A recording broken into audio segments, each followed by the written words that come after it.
Sarah Morden in Vancouver for BCIT Magazine. Well, it could be better, it could be worse. Mark and his dog prefer sleeping on the street to using the shelter system in Vancouver.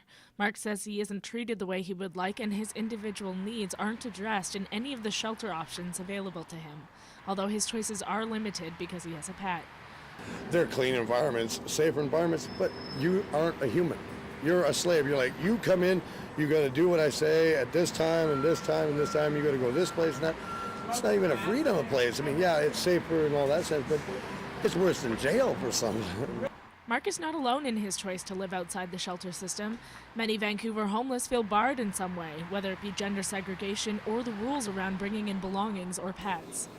Lawyers from Pivot Legal argued in the Oppenheimer Park encampment hearings that shelters have too many barriers for many homeless to feel comfortable using them. But I think it's also fairly infantilizing and quite insulting to suppose that people who are homeless now won't be able to have suitable housing and don't have the skills to maintain suitable housing. I think if we treat people like responsible adults, give them an opportunity to behave like that, they will, and there's no opportunity to do that in the shelter system. The BC Housing Authority is the governing body that sets the high barrier, low barrier guidelines for shelters. It's up to individual shelters, however, to set the rules that they want to implement on the ground. The Union Gospel Mission says their rules are a way of filtering out the people who are serious about changing their lives. They say they try to be as inclusive as possible, but the rules they have in place are necessary to run the shelter. Trying to put a Band-Aid on a leaky dam, it's not going to work. Even though they may disagree on the efficacy of shelter barriers, the homeless, those who run shelters, and homeless advocates can all agree that more permanent housing is the solution. Sarah Morden in Vancouver for BCIT Magazine.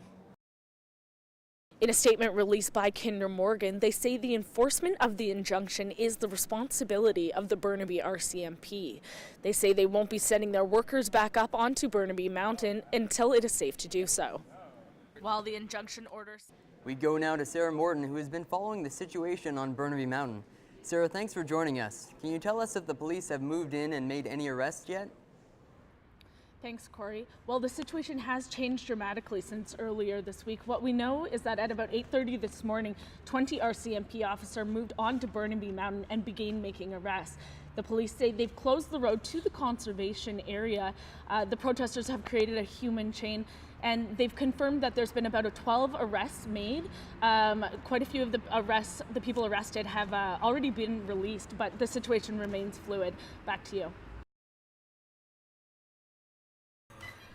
Farzad's Barber Shop.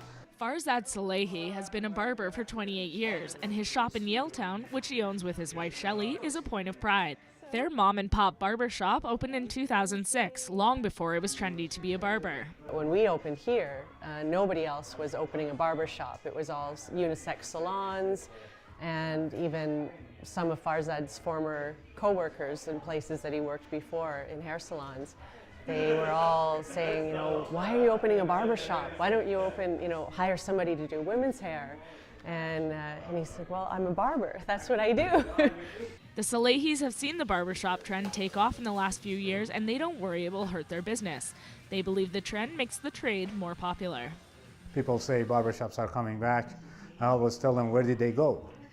They never went anywhere. We've been around for hundreds and thousands of years, maybe, who knows? We've been around ever since people cut their hair. To Salehi, barbering isn't a lifestyle. It's a trade. It's like carpentering. You can't just start cutting wood because it's cool and say I'm a carpenter. You got to know how to cut wood. Barber & Co. right down the street does offer a modern take on the traditional shop. They opened 3 years ago, and although they may have traditional decor, their services go beyond a cut and shave.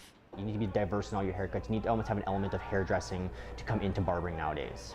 Vanderhook wants men to have a place to be men with other men. The so-called lumbersexual can have all his beard needs met. I do feel the barbershop is a sacred place amongst men. I think it's, you know, in this day and age, there's so few places for men to be men, and this is one of those, it's a safe place. It's a safe place for men to be.